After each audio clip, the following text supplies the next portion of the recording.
Yes, after 2 dang months of not having Doujins to talk about, we're finally doing another Doujin check, basically. And when it comes down to it, you're probably wondering, hey Jay, why the hell did it take you 2 damn months to figure out what Doujins you want to bring up to the table? Number one, content needs to be absolutely made, so that's the number one thing. It's just a lot of crazy stuff that likes to happen, and these last couple months have been kind of crazy.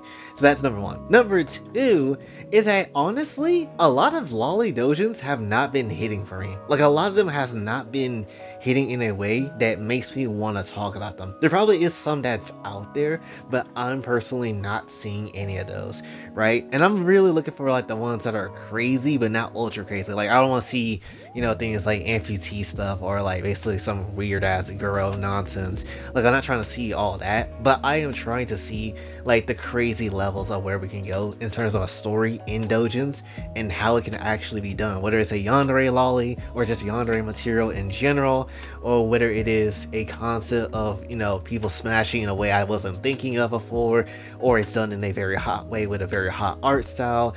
There's a lot of factors into it, and honestly, I haven't been able to find not a one for a good minute. So that's the reason why it took so long to do Doujins at all. But I decided to change tactics. Instead of just looking at lolly Doujins and yandere Doujins, why don't we just do one of a series? Like, I was always trying to avoid this sort of thing because, I usually want to see what new original concepts can people make. But when push comes to shove, there is stuff in the, series of different games and shows that obviously can be having Doujins of it. That's hard. And what better way to start this whole thing off with Genshin? Of course it's gonna be Genshin. Did you think otherwise? But no, bullshit. Like, let's be absolutely real.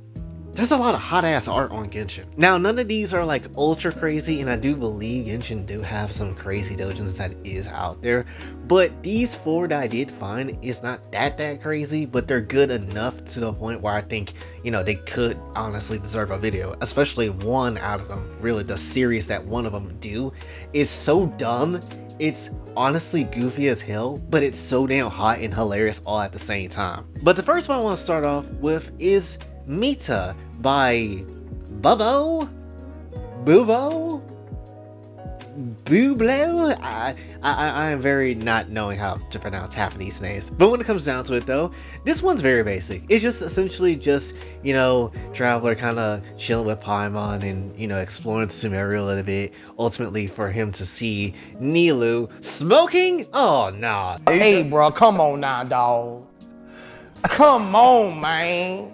But yeah, basically the whole thing is just essentially, so Nilou doesn't want to get found out that she's actually not the nice girl that she usually is, and kind of does some smoking on the side, even though she's just now trying out for the first time. But essentially, it's kind of like some, I guess, slight blackmail, but not really, because essentially Traveler's just like, you know what? I'll try to keep it a secret, but oh boy, my package is getting mad hard. So you know what? This is just a thing that happens. And yeah, so I'm just gonna head and just, get some servicing in. And so they go at it, and then essentially Traveler is just, you know what? I'm gonna be actually forceful for some reason, and started just clapping Nilou like it ain't nothing. And basically just using Nilou like cheap meat. That's essentially it.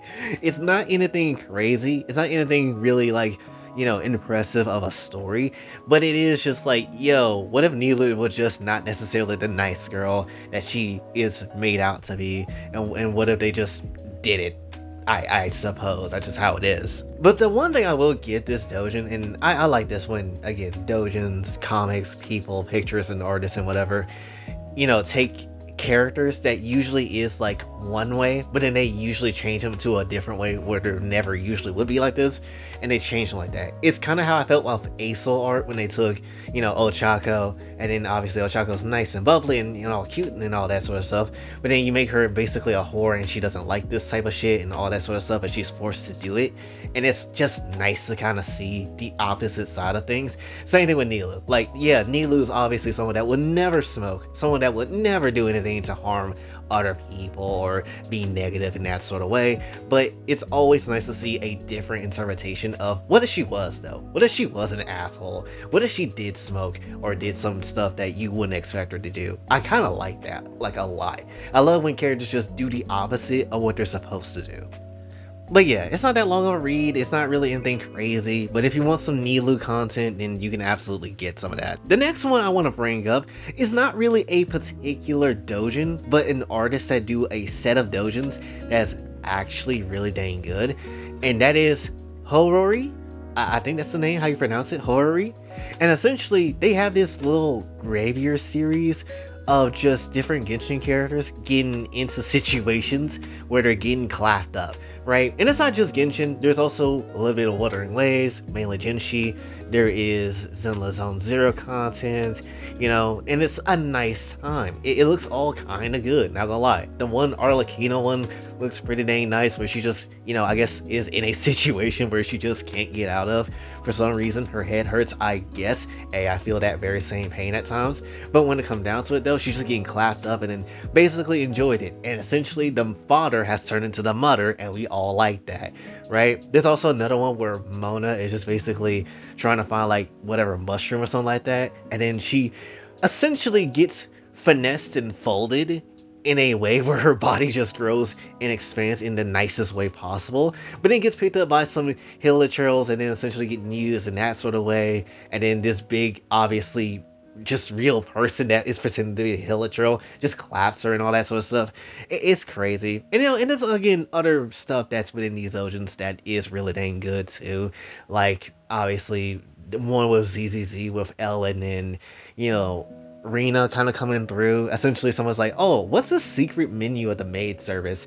And Rena's just happy for it, while Ellen is like, no, I'm not trying to get my ass cheeks clapped, and it proceeds to get clapped any damn way. There's even one of Yuzuha and Alice getting clapped by spooky shit, I guess. So there's that. Again, there's a lot of different, they're very short. They're not really like anything overly crazy and overly into a plot or something like that. But overall, it is still good work. The art very much is something to very much like, and to, you know, basically just roam around with your eyes, and it's just not necessarily a bad time to view. So obviously, if you haven't seen any of these, definitely go check out Horrii out, because they are very damn good. Honestly, I'm kind of very much would like to see a bit more of, shockingly enough, Wuthering Waves content, because I like how they drew Genshi, but ultimately, you know, I still, it's just some good stuff overall though. This next doujin artist is actually our last one, which is going to be KA-9, and easily this is my favorite one out of the bunch that we have collected today, which one of them is called The Tale of the Defeated Traveler, Mondstadt and Liyue version, basically going over the 1.0 cycle of these two regions. What I love about this, and one, I guess there's multiple reasons. One is that I absolutely love when you take these and then essentially you use Lamine in a different way, right? There's always like the two different versions. There's always like two different versions of Lamine that you usually get in NSFW content. It's either her being a yandere and being dominant, or it's either her being absolutely a submissive fine piece of ass that everybody can use. And in this one, she's a submissive fine piece of ass that everybody can use. Basically, it's like if you took the beginning of Genshin's whole story and then you basically said, alright, but what if we made Lamine just straight up get clapped by every boss in certain characters along her journey just to keep it pushing? That is essentially what you're getting in this doujin, and it's shown off in a goofy ass way, but it's also done in a fun way that is also really damn hot.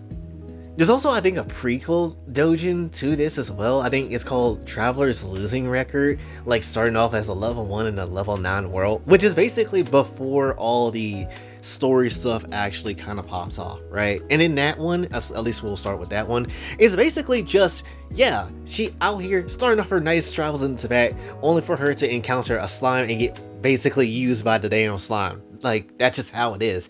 Did I even peep this? And this is such a good idea. or a cool idea in terms of in a seductive sense, which is, hey, what if you combine Electro Slime and Hydro Slime together and you make it just electrocute the shit out of the person, and it just makes her basically gush all over herself. That is such an idea I didn't even really think too much about, right? That probably could happen if Genshin was sold in a more adult sort of way. Like, yeah, you got all these Hilichurls and Mitochurls and all these other weird ass enemy types, but ultimately, what if you just took two slimes and then let them do the business? Like, how the hell have no one has thought about this, or how haven't I seen this before? This is peak. This is absolutely great. Like, literally the entire time of the Doujin though, she's just getting clapped by different enemy types. Doesn't necessarily matter if it's Fatui agents, doesn't matter if it's Hilichurls, doesn't necessarily matter what the hell it is, they're just getting clapped. They're getting clapped in 5 different ways from a whole ass Sunday. Whether it's even a damn Whopper flower, or somehow even the Cryo Regisvine. I don't get how this happens. I don't get how your luck is so bad where you're getting clapped by literally the entirety of the enemy population, but she is, and I find it absolutely funny, but also hot as hell. But if we go back to the 1.0 Doujin for 5 seconds, it's just literally, like I said again, the beginning of the game, but so many different mishaps that just go about it, right? Moments that is obviously important, or characters that is important, just ends up turning into something else completely. Like her getting absolutely choked out by a Hydro Abyss Mage, but the Hydro Abyss Mage is like, you know what? I'm gonna clap the Traveler, and just proceeds to clap the Traveler, right? Like, she gets away because Diluc ends up saving her naked ass, but then ends up fighting, like, the Electro Cube Hypostasis, I want to say. I think that's what it's called. The Hypostasis, the Electro Hypostasis. She ends up fighting that and ends up getting, used in, just basically elemental trapped and fondled in all sorts of ways, and it's absolutely crazy. Then ends up fighting the damn wolf in Wolvendom. I can't remember the damn name, but ends up getting clapped up by the damn wolf. So does Paimon in some shape and form, I think. And at the very same time, Razor comes out the cut, just like, you know what? I'm sorry, but this is what my wolf pack told me to do. I gotta clap you. It's just so crazy. Then she ends up meeting like, Vinci, and then she gets clapped up in some shape and form, and then Dvalin gets a go, and it then just goes to Dragon's Spine, and she gets frozen to, she literally gets F so hard, she freezes, like actually freezes, and Albedo comes in and claps her cheeks, and then tries to warm her up because that's how it's supposed to go. It's then the leeway section is even better or worse depending on how you view this.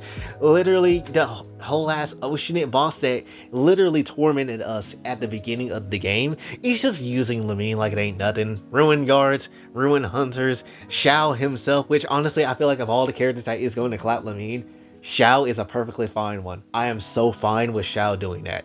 Because Xiao needs something. He honestly needs something, and I feel like if we're going to talk about literally any ship in the game that Traveler should be with, I am perfectly fine with Xiao. That is the actual only one, right? Outside of that, I could care less about what you got. But when it comes down to it though, that doesn't just stop with Xiao. You get treasure hoarders that claps her cheeks, sold her ass off into auction. Child, of course, was going to come through and clap her for 5 seconds, but because he clapped her, they end up stopping Osial from actually coming through and effing all of leeway up because he clapped her cheeks. Zhongli also got to clap those cheeks for 5 seconds, and then Paimon proceeds to tell the audience that she got basically labeled as a flying on a hole that is worth nothing. So this is a very great story, by the way. When it comes down to it, it is easily the most dumbest thing I think I've ever seen, but it's so damn good, and it's drawn so hotly. I can't sit here and lie. Then there's also like an Inazuma Doujin, there is a Sumeru Doujin, there is, the Fontaine one. The only problem with those is that there's no English translations, so I can't sit here and enjoy those as much as I did with the 1.0 ones.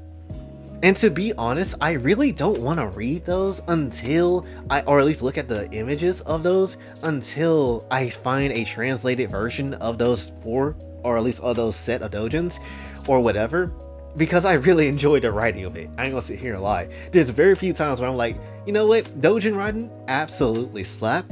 because I don't really think about writings in Doujins that hard. I'm usually just here to see, you know, what happens plot wise, how they get clapped, and where this kind of go. Now it's like, oh wow, the Doujin writing is actually kind of funny. I'm not gonna sit here and cap, so that's honestly really damn good. But yeah, it just goes to show you again, Lamine is just a free use for all. She's either the free use for all or the damn yandere pack that we're all liking and enjoying when it comes down to it.